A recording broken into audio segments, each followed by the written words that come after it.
जय हिंद एवरीवन। आप पूरे भारत में किसी भी राज्य से हो, अगर आप अग्निवीर का तैयारी कर रहे हो तो ये वीडियो आपके लिए है। अग्निवीर एयरफोर्स भर्ती का नोटिफिकेशन आउट कर दिया गया है। पूरे नोटिफिकेशन को अच्छे से इस वीडियो में मैं आप लोगों को समझाने वाला हूँ। एयरफोर्स के बाद इंडियन आर्मी का नोटिफिकेशन आएगा, उसके बाद से इंडियन नेवी एमआर और एसएसआर का नोटिफिकेशन आएगा। इसके ऊपर कुछ दिन पहले मैं वीडियो बनाकर आप लोगों को सारी चीज़ें बताया भी था, तो आप लोग अच्छे से समझ लो। ये जो एयरफोर्स का नोटिफिकेशन आउट किया गया है, तो इसमें फार्म भरने के लिए कितना पास होना चाहिए, इसका जो पेपर कराया जाता है, फिजिकल कराया जाता है, तो वो कैसे कराया जाता है, इसका सिलेक्शन प्रोसेस क्या होता है, सारी चीज़ें आप लोग इस वीडियो के माध्यम से समझ लो। मेरे भाई, एयरफोर्स भर्ती का ये जो नोटिफिकेशन है, ये नोटिफिकेशन मैं अपने टेलीग्राम चैनल में भेज दूंगा। अगर आप अभी तक मेरे टेलीग्राम चैनल में नहीं जुड़े हो तो पता नहीं किस दुनिया में जी रहे हो यार। आप टेलीग्राम पर नीलेश ब्लॉग लिखकर सर्च मारना, उधर मेरा टेलीग्राम चैनल आ जाएगा, तो उसमें आप लोग जुड़ जाना, क्योंकि फुल नोटिफिकेशन मैं अपने टेलीग्राम चैनल में भेज दूंगा। तो आप लोग एक बार अपने तरफ से भी नोटिफिकेशन को देख लेना। वैसे सारी चीज़ें मैं आप लोगों को समझा दे रहा हूँ, सब कुछ बता दे रहा हूँ, ठीक है ना।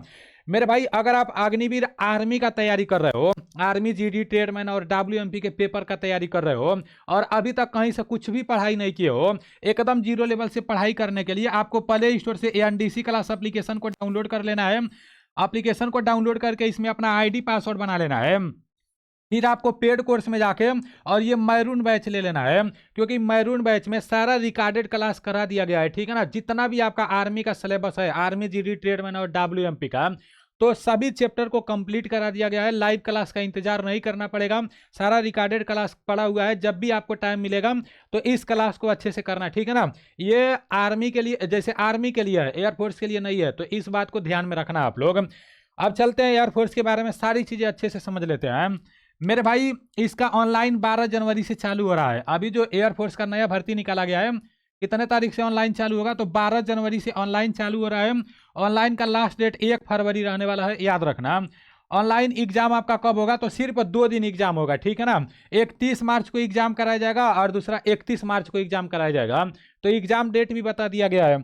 उसके बाद से आपका जो आपका मेरिट लिस्ट आएगा, नवंबर में आएगा, ठीक है ना। तो ये बात आपको पता होना चाहिए। और लास्ट दिसंबर तक आपका पूरा, जैसे ट्रेनिंग पर आप चले जाओगे।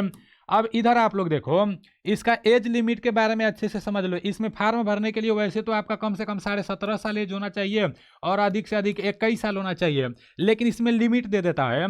बोल रहा है कि 1 जनवरी 2006 से लेकर और 1 जुलाई 2009 के बीच में आपका डेट ऑफ बर्थ होना चाहिए।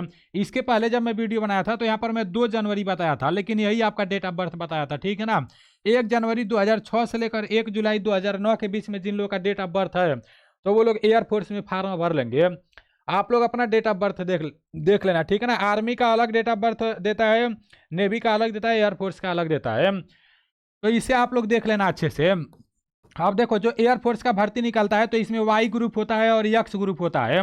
तो जो वाई ग्रुप होता है वो नॉन साइंस होता है, मतलब इसमें साइंस सब्जेक्ट नहीं रहेगा तभी भी चल जाएगा वाई ग्रुप में फार्म भरने के लिए। इसमें 12 पास मांगा जाता है और 12 में 50% से पास होना चाहिए। और 12 में जितना भी विषय रहता है, जो भी सब्जेक्ट रहता है, मतलब प्रत्येक सब्जेक्ट को मिलाकर 50% होना चाहिए। और जो इंग्लिश होता है ना, उसमें अकेले 50% होना चाहिए। तो ये बात आप लोगों को पता होना चाहिए, ठीक है ना। ये वाई ग्रुप का मैं बता रहा हूँ। उसके बाद से फिर आपका दिया है यक्स ग्रुप। तो यक्स ग्रुप में फार्म भरने के लिए भी 12 पास होना चाहिए, लेकिन इसमें साइंस मांगता है। वाई ग्रुप में साइंस नहीं मांगता है, यक्स ग्रुप में साइंस मांगता है, ठीक है ना।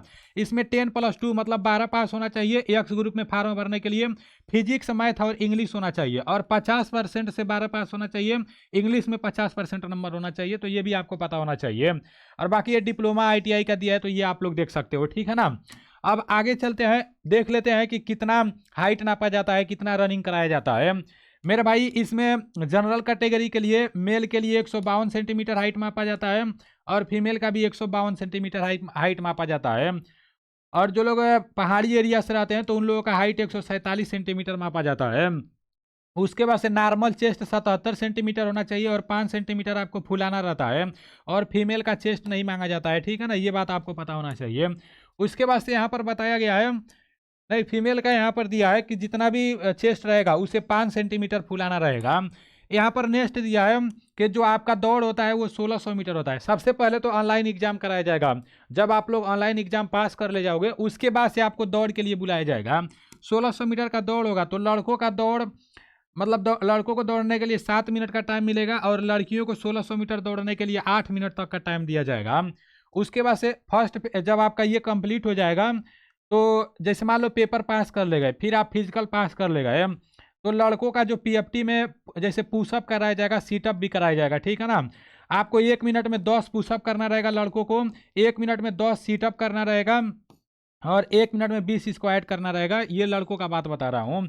उसके बाद से जो लड़कियां लोग हैं, फीमेल लोग हैं, तो इन लोगों को 1.5 मिनट में 10 सीटअप करना रहेगा और 1 मिनट में 15 स्क्वाट करना रहेगा। तो ये आपका फिजिकल का प्रक्रिया है, ठीक है ना। उसके बाद से आप लोगों का जैसे देखो, सबसे पहले आपका फिजिकल होगा, फिर एडेप्टेबिलिटी टेस्ट होगा। उसके बाद से आप लोगों का फिजिकल का कंप्लीट हो जाएगा तो फेज 3 में आपका मेडिकल कराया जाएगा, ठीक है ना। मेडिकल जब हो जाएगा उसके बाद से आपका फाइनल सिलेक्शन होगा। तो सारी चीज़ें मैं आप लोगों को बता दिया हूँ। ये जो एयरफोर्स का भर्ती निकाला गया है, इसमें फार्म भरने के लिए कितना पास होना चाहिए, कितना डेट ऑफ बर्थ होना चाहिए, कब पेपर कराया जाएगा, सब कुछ आप लोग अच्छे से समझ लिए हो। अगर आप इसमें भर्ती हो जाते हो, मान लो ये अग्निवीर के तहत ही आता है, तो पहला साल आपको 30,000 के आसपास में सैलरी मिलेगा, दूसरा साल आपको 33,000 के आसपास में मिलेगा, तीसरा साल आपको 36,500 के आसपास में मिलेगा और चौथा साल आपको 40,000 के आसपास में मिलेगा। और 4 साल के बाद अगर आप वापस आते हो तो 10 लाख के आसपास में आपको पैकेज मिलेगा, ठीक है ना। तो ये सारी चीज़ें मैं आपको अच्छे से बता दिया हूँ। अगर आपको जानकारी अच्छा लगा है तो एक दूसरे के पास शेयर करना, ठीक है ना। चलो ठीक है, मिलते हैं अगले वीडियो में। जय हिंद। जैसे ही आर्मी का भर्ती का नोटिफिकेशन आएगा तो उसके ऊपर भी मैं अच्छे से वीडियो बना दूंगा।